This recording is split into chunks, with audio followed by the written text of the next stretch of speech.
Lord. We sing this morning with me. Who breaks the power of sin and darkness, whose love is mighty and so much stronger, the King of glory, the King above all kings, who shakes the whole earth, who shakes the whole earth with holy thunder, who leaves us breathless in all in wonder, the King of glory, the King above all kings. Sing this together. This is amazing grace. This is unfailing love, that you would take my place, that you would bear my cross, you would lay down your life, that I would be set free. Oh, Jesus, I sing for all that you've done for me.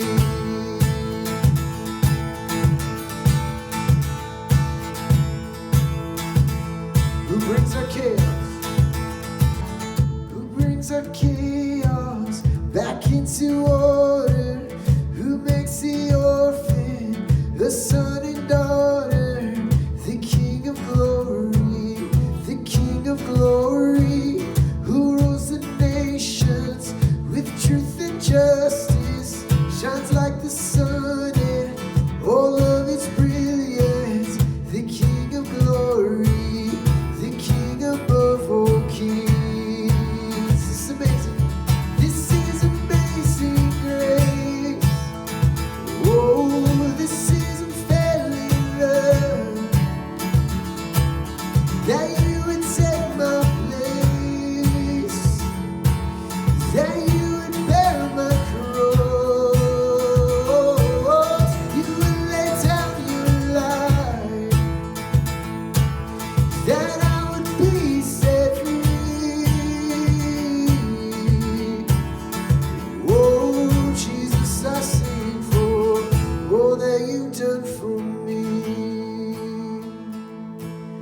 all that you've done for me. He is worthy, worthy is the Lamb who was slain,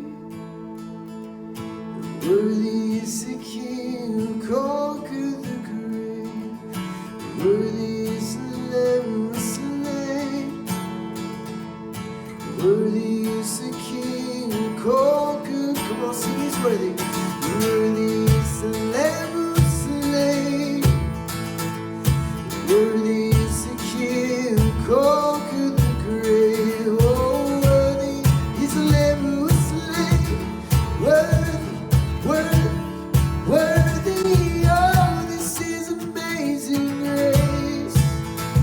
Oh, this is unfailing love,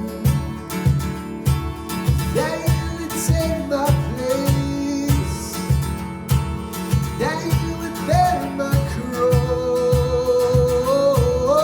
you would lay down your life, oh, that I would be set free. Oh, Jesus, I sing for all that you've done for me, all that you've done for me, all that you've done for me,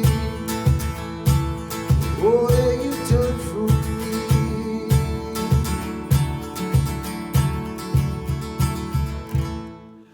Welcome to Gracious Savior Church. It is so good to be with you together online, on Facebook or YouTube. So awesome to be with you on this day.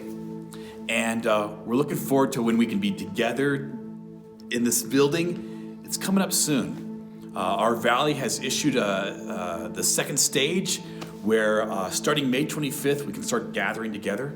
So our first worship service in this space is going to be Sunday, May 31st at 9:30 a.m. Super excited about that. We know some of you are still hesitant. Some of you, for various reasons, you won't be with us. That's okay. We're gonna have an online presence as well too. And so coming up this week, we're gonna share a video of what church is gonna look like on Sunday, May 31st, what our procedures are gonna be for safety and gathering safely together. And then we're also gonna continue the online service for so many of you who have told us that you're feeling more comfortable at home and really enjoying worship at home too. So we're gonna do both for you. So I just wanna make that announcement. More information is coming up soon. But with that, let's begin worship today. And so we worship in the name of the Father and of the Son and of the Holy Spirit. Amen. Amen. Let's pray.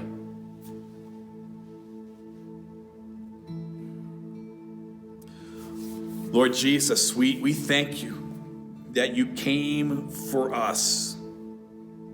Your sole purpose, your sole goal was to honor the Father and to redeem and save your creation, your people. Thank you. We thank you, Lord, that you humbled yourself to the point of death, and even that death on a cross, so that we might be forgiven and free.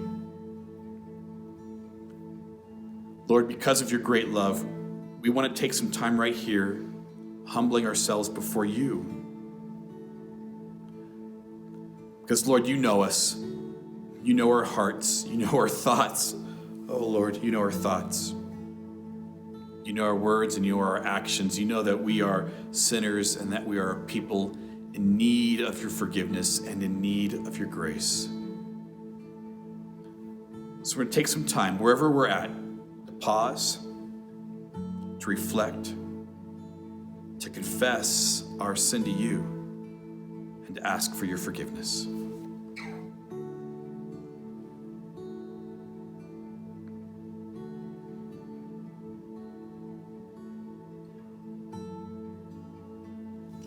In the name of Jesus Christ, we pray.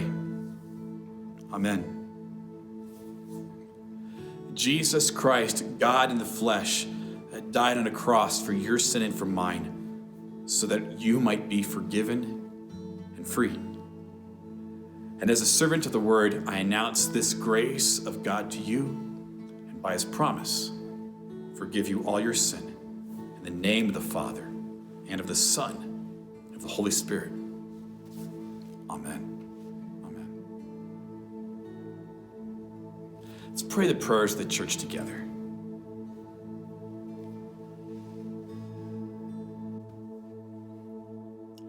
Heavenly Father, we thank you for this day.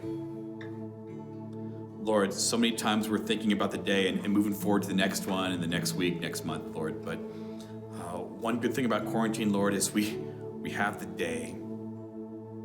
And so we rest in it. We rest in you. We rest in your providing of daily bread. We rest in your presence. We rest in your security. We rest in your grace. And Lord, we rest in you forever. We pray, Lord, that you would help us to live and move and serve out of the secure foundation of resting in your promises and in your mercy. And Heavenly Father, we pray that by the Spirit you send in our lives, Lord, that we would move boldly and speak boldly and serve fearlessly and love fiercely, because we are yours. We ask for healing for your broken world, Lord. We ask for all healing for all those who are sick. We lift up all those who are serving on the front lines. There's so many of them. We thank you for them. And Lord God, we thank you for healing Leanne's friend who had surgery, Lord. We pray that you would continue to work in her life. We thank you for the gift of life and for birthdays, for JD Beza and Giselle Ryden and Larry Bennett. We thank you for them. You love them. We love them too.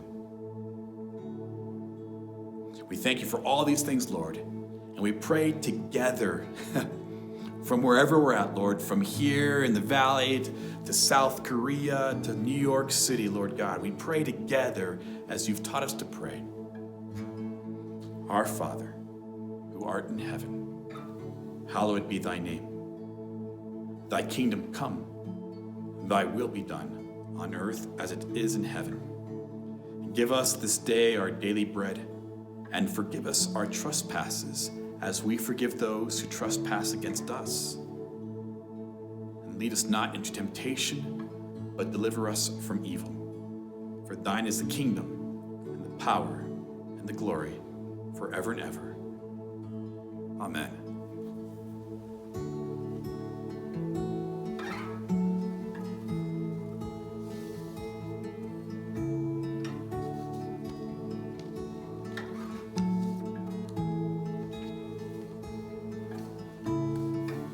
Our Father everlasting, the all-creating one, God Almighty, through your Holy Spirit, conceiving Christ the Son, Jesus our Savior. I believe in God our Father, I believe in Christ His Son, I believe in the Holy Spirit, our God is three in one. I believe in the resurrection, that we will rise again, for I believe in the name of Jesus.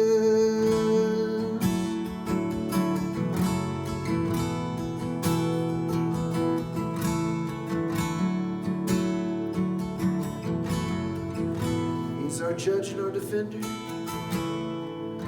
our judge and our defender, suffered and crucified. Forgiveness is in you. He descended for you and me, descended into darkness. You rose in glorious light, forever seated I believe in God our Father, I believe in Christ the Son, I believe in the Holy Spirit, our God is three in one. I believe in the resurrection, that we will rise again, for I believe in the name of Jesus. We declare that I believe in you. I believe you rose again. I believe that Jesus Christ is Lord.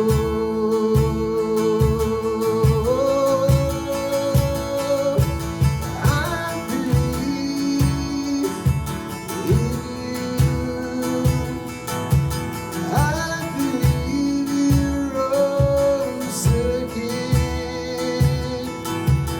I believe that Jesus Christ is Lord.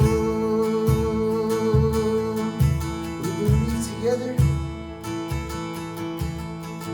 I believe in God our Father, I believe in Christ the Son, I believe in the Holy Spirit, our God is three in one. I believe in the resurrection, that we will rise again, for I believe in the name of Jesus. This is our hope, that He will come again. We have faith until that moment. I believe in life eternal, I believe in the virgin birth, I I believe in the saints' communion and in your holy church. I believe in the resurrection when Jesus comes again. For I believe in the name of Jesus. Sing, I believe in you. I believe you rose again. I believe that Jesus Christ is Lord.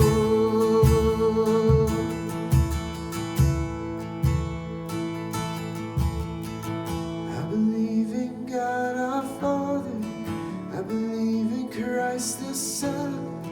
I believe in the Holy Spirit. Our God is 3 in 1. I believe in the resurrection, that we will rise again. For I believe in the name of Jesus. For I believe in the name of Jesus.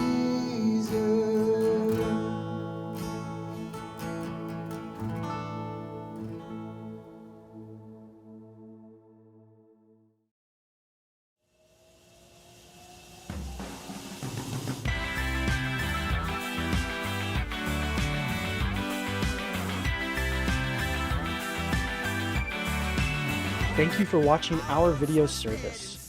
Before we hear Pastor Jason's message, we would like to announce a few opportunities that you can find fellowship at Gracious Savior Church. The best way to stay connected is to sign up for our email newsletter, Grace Notes. You can sign up by visiting our website, gracioussavior.org.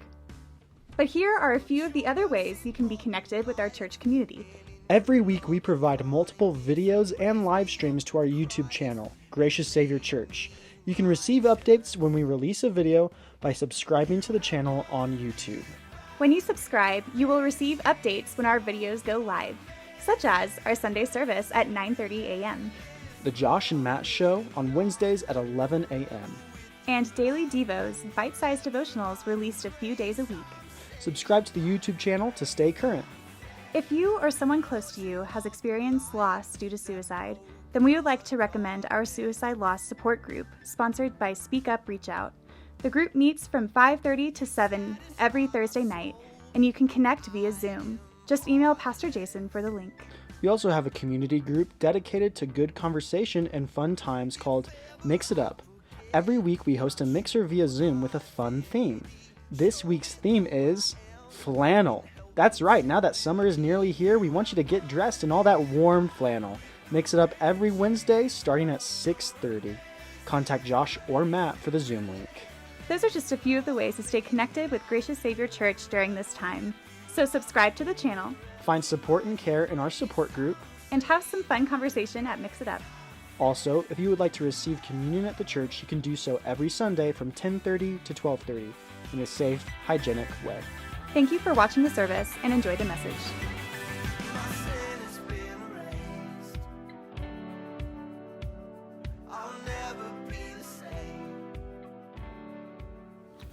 Grace, mercy, and peace to you from God our Father and from our Lord and Savior, Jesus Christ. Amen. Amen. How you guys doing out there? Doing all right? Doing okay? I've talked with some of you, and some of you are really enjoying this time, and you're getting a lot out of this time. Some of you are you're finding more time for rest and less need to go. Some of you are exercising more, and you're enjoying that. You're spending more time with family, and you're enjoying that. Some of you are doing well. It's awesome. But I've noticed it's getting a little edgy out there, just a little bit.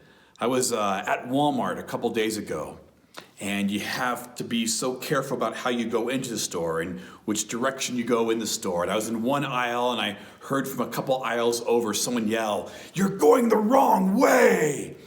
And I'm looking around, I'm like, is it me? It's not me, and it's getting a little edgy out there. I was trying to find some cleaning products, And there was a manager, the manager of Walmart is stocking the cleaning product shelves. And I'm hovering over this poor guy. And there's like 5 other people with me just kind of waiting, seeing if he's going to put out our stuff that we need. It's getting a little edgy out there.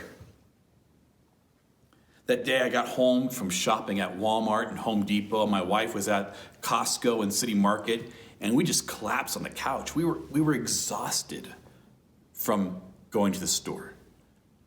Exhausted of trying to keep track with the new rules and what you can do and what you can't do and what you need to do. Exhausted from trying to remember what I touched. Exhausted from trying to open up the car door with my elbow. Exhausted from trying to remember, did I touch my face or not? I don't know. It's exhausting. It's getting a little edgy out there. It's getting a little edgy inside, too. There was a recent article in Forbes magazine, and the headline was this: Americans are excessively eating, drinking, smoking pot, playing video games, and watching porn while quarantined. Way to go, America. Way to go. The article said that online alcohol sales are up 243%. Harder liquor is up 75%. Wine sales are up 66%. Beer is only up 40%. And these are all in your traditional liquor stores and city markets or grocery stores, things like that. Pot sales are way up too. America, land of the free and home of the stoned, apparently. It's getting edgy inside. We don't have stats for this, but we know for a fact depression is up. Spousal abuse, child abuse is up. Verbal abuse, yelling at each other, tension in the home is skyrocketing. It's getting edgy inside there. And people aren't working. And for a lot of folks, they find their identity in what they do, and now they're not doing anything. And they're getting a little edgy about it. People get edgy when their purpose is gone. People get edgy when financial security is challenging and lost. People get edgy when there's no light at the end of the tunnel. People get edgy when their false gods are destroyed and they're not sure where to turn to. It's getting a little edgy outside there. It's getting a little edgy in our homes too. So where can we turn to? I want to introduce you to a guy who knows exactly what you're going through. This guy's name is Paul. He lived in 1st century AD, and in the early 60s AD, he was on house arrest. Sound familiar? Not only that, but the house arrest was before his trial, and if he was convicted, it was going to be the death penalty. Feel familiar? Like if you go outside your house, you might die? Yeah, that's what this guy was experiencing. So he has a potential death sentence over his head. And life it's hard. And while he's under house arrest, he writes to some good friends of his who are in a city called Philippi. It's in Greece.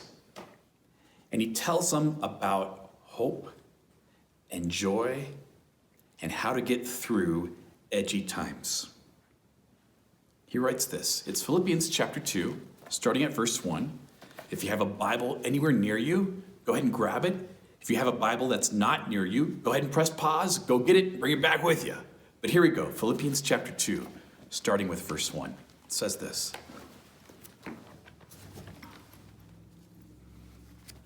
Therefore, if you have any encouragement from being united with Christ, if any comfort from his love, if any common sharing in the Spirit, if any tenderness and compassion, then make my joy complete by being like-minded, having the same love, being one in spirit and of one mind. Do nothing out of selfish ambition or vain conceit. Rather, in humility, value others above yourselves, not looking to your own interests, but each of you to the interest of others. I love how he starts out this premise, right? He says, therefore, if you have any encouragement from being united with Christ, and of course you do, united with Christ, how could you not be encouraged? And he continues, if any comfort from his love, Jesus loves you. This is amazing. And he continues, if any common sharing in the Spirit. And as he said previously, we are one church, one body, one Lord, one baptism. If any tenderness or compassion, and of course they have some tenderness and compassion, then make my joy complete by being like-minded, having the same love, being one in spirit and of one mind. Do nothing out of selfish ambition or vain conceit. Wow. Do nothing out of selfish ambition or vain conceit. Rather, in humility, value others above yourselves, not looking to your own interests, but each of you to the interests of others. Whew.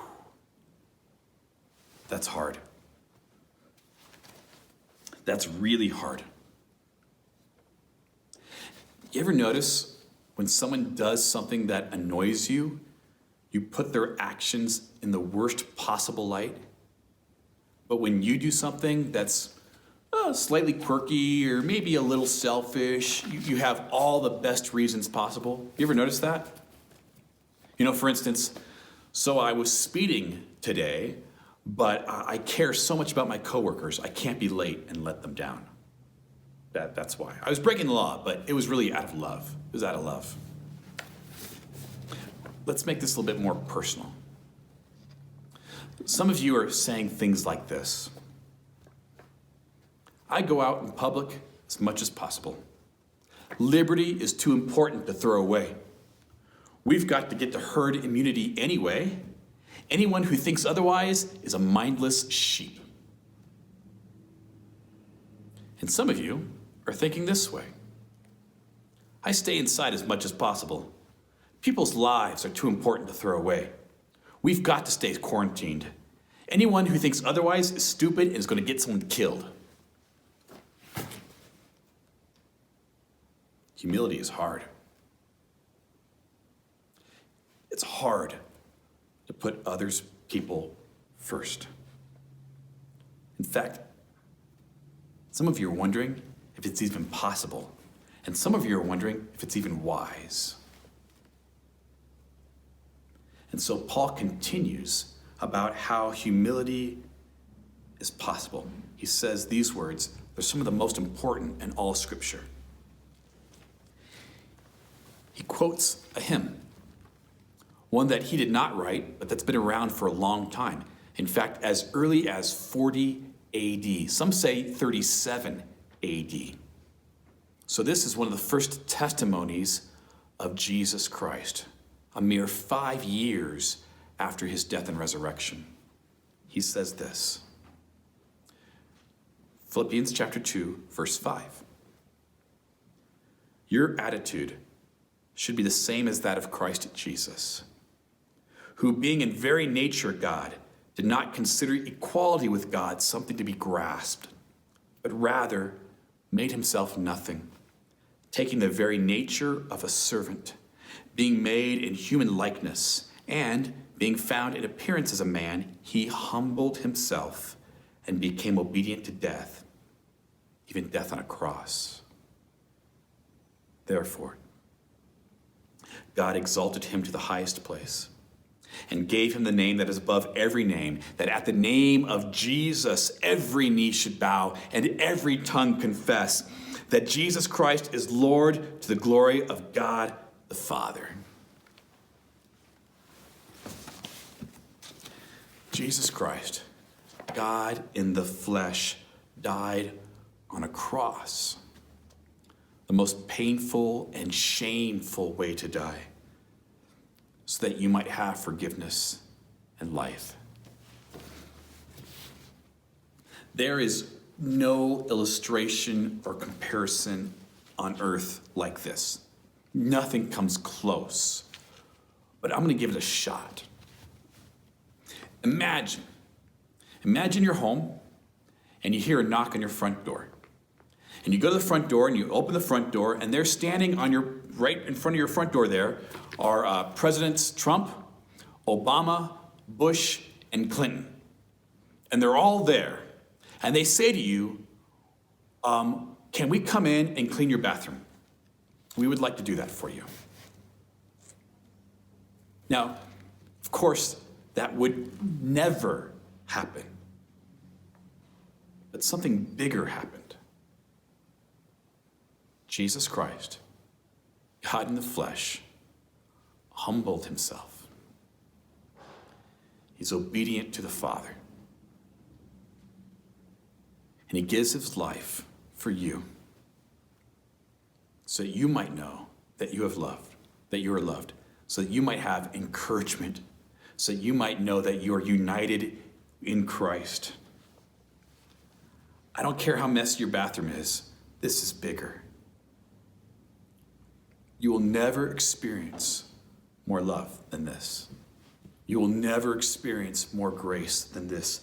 You will never receive more humble service than this. So how can you find peace in these edgy times? How can you find joy in ITUT, in these uncertain times, right? What's the answer? When everyone in your family, coworkers, neighbors are just more prickly and more on edge, what's the answer? Paul's answer is to humbly serve. Paul's answer is to consider the people around you as worthy of service, as worthy of understanding, as worthy of grace. Paul's answer is not to shrink or get walked all over. Jesus didn't shrink from any challenge, from what was truly important. There's the key, from what's truly important. Paul's answer is not to think less of yourself. Jesus did not suffer from low self-esteem. Paul's answer was simply to think of yourself less. And it's hard. It's hard. So this past week, my family decided that we needed to change things up in the bedrooms. So my two oldest kids, they wanted to switch bedrooms and change things up. And in the process, they were going to take down this little project I had in one of the rooms. One of the projects that I worked my tail on a couple years ago. And they decided they were going to tear it down and do their own thing. And I was mad.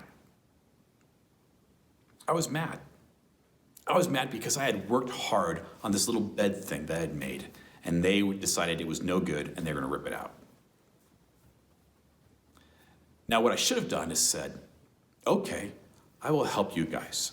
I'll advise you. I'll help you do it. You do your thing. I'll help you out. And instead, I just got sulky. I got offended. I started thinking of all the work I put into to design this bed, this system with drawers and everything. I made it about me. So Emma and David, as you're watching this at home, Dad is sorry. I did not humbly serve you because humility is hard.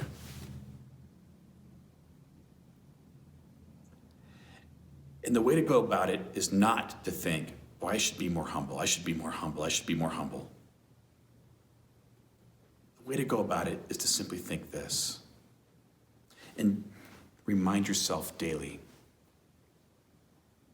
Jesus Christ, God in the flesh, gave himself up for me. He sacrificed everything for me.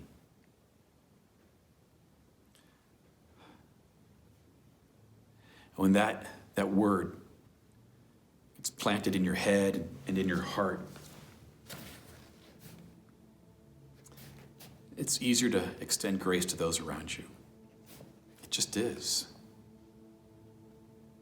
And so if you're a little edgy right now, if things are a little challenging and tough, It's okay.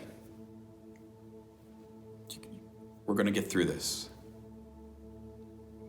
Need a little extra help, financial, just someone to talk to. We're here for you. Please let us know. Please allow us the honor of serving you. And also know this: Jesus Christ humbled himself to the point of death, and that death on a cross, so that one day every knee in heaven and on earth and under the earth, and every tongue confess that Jesus Christ is Lord. To the glory of God the Father. Amen. Let's pray. Lord Jesus, thank you for lowering yourself. Thank you for humbling yourself. The text says becoming a slave for us. And those words are horrible to us to hear. That's what you did. Thank you.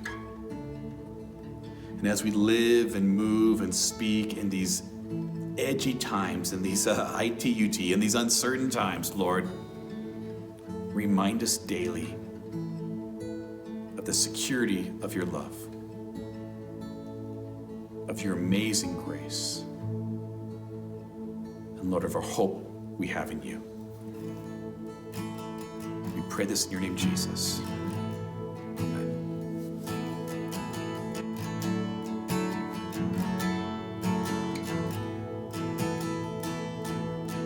You came from heaven's throne,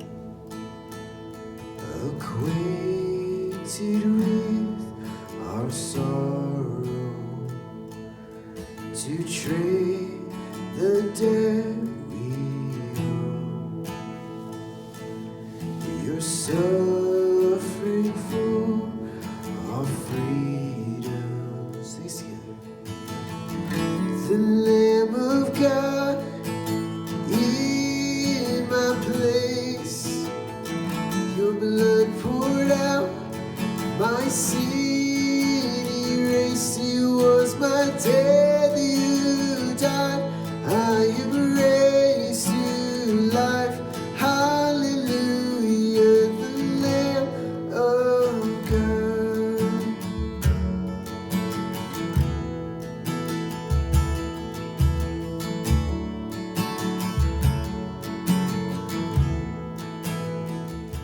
My name upon your arm,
Your blood poured out, my sin erased. It was my death, you died.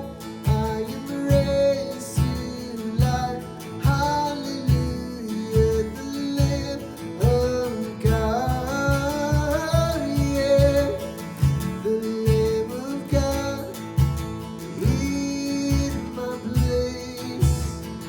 Your blood poured out, my sin erased. It was my death, you died.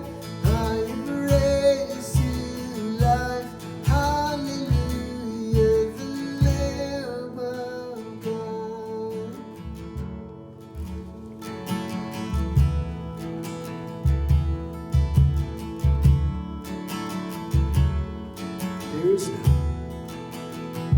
There is no greater love. There is no greater love. The Savior lifted up. There is no greater love. The Lord bless you and keep you. The Lord make his face shine upon you and be gracious to you. The Lord look upon you with favor and give you peace.